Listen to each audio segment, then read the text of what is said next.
to really warm those feet up, okay? So let's get started with our feet in parallel. Just hands on your hips for now. What we're going to do is we're going to really work on going through those feet, so through the demi-point, the full point, demi-point and down, okay? And as we go through, you need to really press into the floor, get that floor pressure. So we're going to start with our right foot. We take demi-point, make sure your knee goes straight out in front of you. We're going to take a full point to here, okay? We go back down to demi-point, spread the toes out as we go back down, and then relax the foot down.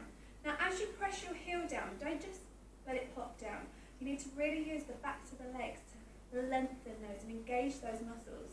So we go half, full, half and down. And again, half, full, half and down. Strengthen those muscles.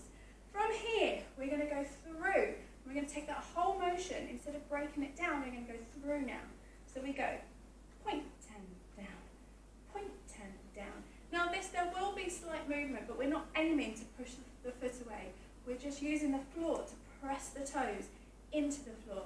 If you use your fingers against the palm of your hand and press your fingers, you'll feel that motion. So that's what we're aiming for. So we go through and down. Again, going back through, using the backs of those legs. Through and down. And now 3 small jumps. Remember, this is a warm-up, just small. With those toes, we go 1 and 2 and 3. Get those knees over those toes, don't let them come in. Keep that turn out. We repeat on the other foot. So we go point and down, and demi, point and demi, down, through, and through, 3, 1 and 2 and 3. Now on the third one, we're going to pivot on the heels and turn the feet out to first position.